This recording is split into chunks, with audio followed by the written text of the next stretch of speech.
I think it's expected by this point that every time we get a new banner, there's always going to be some really good unit on there, and usually it's a 5-star with a bunch of effects in their A slot or their B slot or wherever the case might be, because now we've evolved from having a bunch of text in the weapon to having a bunch of text in the skill, and most of us don't know what half of these things mean. That being said, there are rare instances where a demote on any of these banners are actually quite competent, and even rarer times, the demote is actually the best unit on said banner. Whether it was because all the other units were really bad or the demote was just that good, I'm here to talk about it. These are the times where the demote was the best unit on a single banner. I have 5 units in mind that come up when I think, wow, that was a really, really good demote, at least for their time. And just to preface, this is based on their debut, not necessarily based on what they are nowadays or updates that would have changed them otherwise to become better. For example, Python popping off as much as he did once we got stuff like Spendthrift in the game. Nothing really like that. It has to be on debut because that's how I'm going to judge it. And things always change all the time, and I could guarantee you if I said something like, oh, well, this unit's really good now, it may not necessarily be the case tomorrow. So we're going to stick with what happened at that point in time when they came out.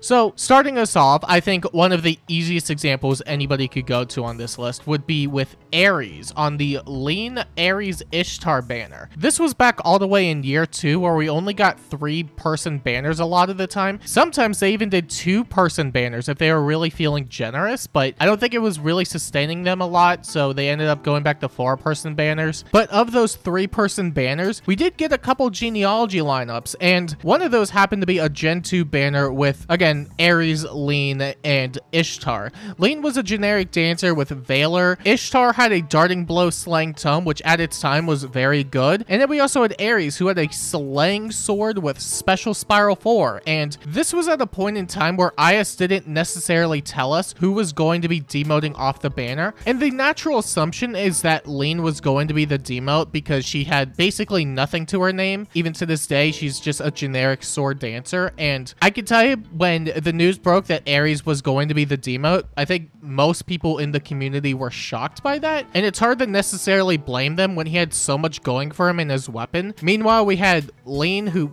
basically had nothing to her name, and oh, sorry, no, she had Valor, which is why she was also 5-star locked. And they did this a lot with units, actually. Even if they were incredibly garbage, they ended up staying 5-stars because they had Valor skills. And I don't know why they valued Valor skills so much, even though, well, actually I could probably guess why, and it's mostly because it takes less time to actually grind stuff if you have a Valor skill. And even to this day, they're still incredibly helpful if you are just trying to train up units and learn skills. But the fact that they chose to keep that in the 5-star pool and instead choosing to demote Ares was definitely a choice and a half, if I had to really say. A slaying spiral sword was at its time incredibly good, especially on somebody who could run distant counter from a Hector, vantage from a Longku or Reinhardt, and then whatever other C skill existed, because back then we didn't really have a lot of good C skills, and the most you were probably going to be hyping up over was Odd Attack Wave, which I believe also debuted on that banner. But really the biggest thing was that he could vantage extremely well. The only caveat also just being he had to set up, and he had no res, so he could get one-shot a lot of the time. But if you were able to set up on Ares, then you would easily be able to spam hard-hitting specials, whether that was Bonfire or Luna or whatever other 3 cooldown specials were considered good back then. And because the most you really had to worry about back then were stats,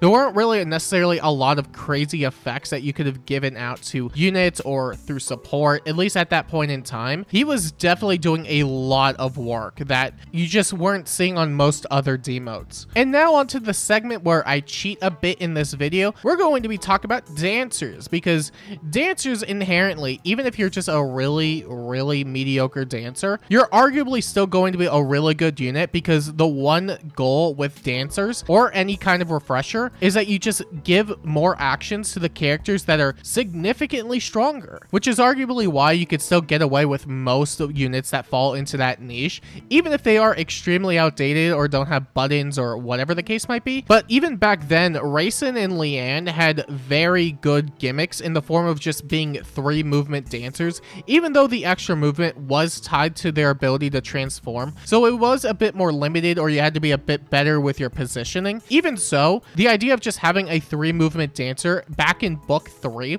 and this was very early book 3 too, was extremely powerful. I think one of the easiest things you could have ran into in Arena for a good while was a team of Tabarn, Naysala, Rayson, and Leanne, and basically they would fly across the map and snipe any of your units because they had essentially 6 movement to work off of. It was kind of ridiculous at a point in time, and that's part of the reason why I think it's a bit of a cheat segment. Any dancer is just going to be inherently good because the effect is an extremely broken effect, but Rayson and Leanne were able to stand out because they also had 3 movement to work off of, and even though Leanne was 5-star locked, she wasn't really that much different from Rayson in most scenarios. Basically just being 3 movement dancers was all they really had to contribute, but Rayson was the demote of the 4 units on that banner between Tabarn, Leanne, Rayson, and Nyla. Even so, I don't necessarily think I could say Rayson was better than Leanne. I would definitely say they're on equal footing at the very least, but you know, sharing first place means that he's technically still the best unit on the banner, so yeah, I'm gonna cheat there too. 3 movement dancers, especially at that time, was extremely unheard of, and even to this day still has a pretty decent niche just because of the extended range of what they can do in terms of support, especially now that we have other skills such as Firestorm and Rock Slide Dance. They've aged extremely well, obviously because of the fact that they're dancers. And completing that sibling trinity, we also have Raphael from the Bride banner back in book 4, I believe, with Micaiah, Nyla, and Obero. I would argue part of this was due to the fact that all the other units on the banner weren't really that good, even on debut, and Rayson, even despite being a dancer, was basically a side grade Valoria, and at best just a complete upgrade because he was also able to dance. He, for a good while, was one of the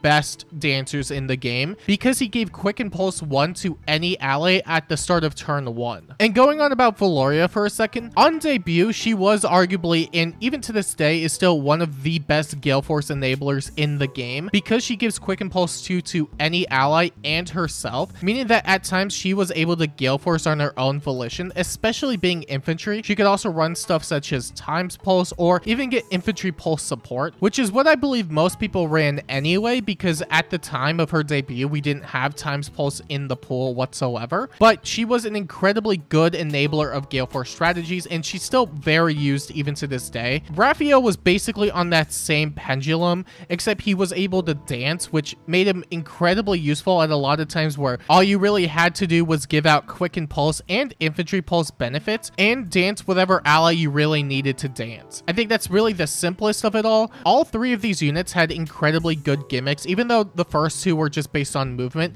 it was still an incredibly useful thing that still sees usage even to this day. And Raphael, while I wouldn't necessarily say has aged the best, I would definitely say he's still good on a lot of fronts, mostly because he could still do the same thing he was able to do back then, but with extra tools now. And that's all for the cheat segment. Let's go back to actual combat units for a second in the form of Lex. And I think in a similar case to Raphael, all of the other units weren't exactly that great on debut and still really aren't that great anyway, but Lex also just had an incredibly good PRF in the form of a dual phase Brave Axe that granted him defense in exchange for res. He was essentially a physical wall, but he had Brave on both phases with a really good attack stat, so he ended up doing a lot more comparatively to a lot of the other units on the banner. Azel was basically just a speedy red mage, which wasn't necessarily bad because he also had low speed res in his weapon and inflicted debuffs, but he didn't necessarily stand out because he was just another commonplace mage nuke. And Aranis had a really finicky player phase Brave Lance that was 22 might, to be fair. She did hit extremely hard, but the conditions required her to be within 2 spaces of an ally she was supporting, which essentially made it so she didn't have a really good niche in general. She couldn't be put on something like an Aether-Aid's Defense where she could swoop in with Wings of Mercy 3 and snipe somebody. And for Gale Force strategies, she wasn't exactly the most consistent anyway because she had to rely on charging up her special through Heavy Blade, which wasn't exactly the easiest thing to do. On top of the fact that she didn't have slaying and she was very dependent on somebody like Valoria or Raphael to get any of the pulses, but also being a flyer didn't necessarily help her, and basically there was just a lot going against her despite having a really decent stat line and a good amount of might on the weapon. Lex pretty much just had a defined niche from from the get-go. He could have been an extremely good frontliner because of his really high defense, and because he had Brave, he could also charge up specials really easily. Or you could run him as a Vantage unit with Brave Lucina support, and he could spam specials on every second hit. It was essentially weaker than a few of the other options we had at the time, but it was still something that he could do, and it was relatively effective because he had a good attack set to boot. Lex just kind of came out of nowhere with a really good weapon, and I'm surprised that comparatively to everybody else on the banner, he was the one that stood out the most. And I mean, it was very easy for him to stand up because even to this day, Dual Phase Brave is still one of the best effects you could have for any sort of unit. But at the time, comparatively to a lot of the other units that were on the banner, he was definitely the one that stood out the most and was able to do a lot more than probably most of them comparatively, especially Anand, who just kind of came in with nothing to her name besides inheritables that weren't really good at the time, and nowadays it's really sought out for because Guard Bearing 3 is really good pre-fodder. And beyond that, the only other unit that's worth mentioning is Halloween Zane, and this one might be a bit more on the iffy side because at the time he was, for all intents and purposes, extremely overhyped, and I most definitely contributed to that with several videos. But I think part of the reason why I want to mention him is because there was a point in time where he was incredibly good, and this is also just because of the fact that back then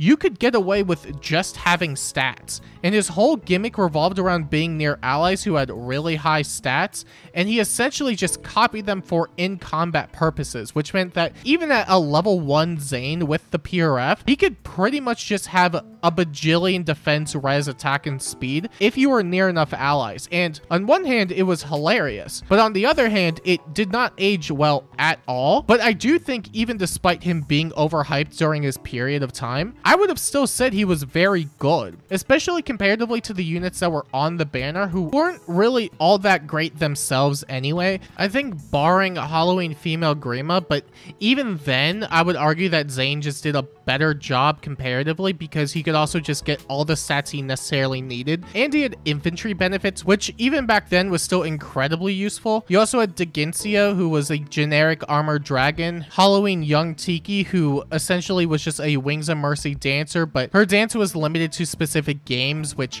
wasn't exactly the most flexible thing anyway. You would have to build around it, of course, but it was still useful, and arguably is what helped her age a bit better in the long term. But I would still say that despite all the overhype that Halloween Zane did get, I would definitely say that a fair bit of it was justified, and even though stats alone aren't enough to carry any unit nowadays, it definitely could back then. And as far as demotes that were arguably the best of their banner, I would say this is about it. The only special mention I want to give is Valentine Selena, and not because she was good, but because her inheritable weapon basically made every single red mage, even the really bad ones, incredibly good. And she was a demote, so I guess it technically falls into the category, and to me, she was the best unit on that banner. You know, ignoring Leon's and turn gimmick bullshit. As far as actual units are concerned, I would definitely say these 5 are the ones that stood out the most throughout the entirety of Fae so far. And you know, it is cool getting really good demotes from time to time, or just any accessible unit with a solid PRF. It's not often that it happens, but when it does happen, I would definitely say it's a pretty decent win for a lot of the players in general,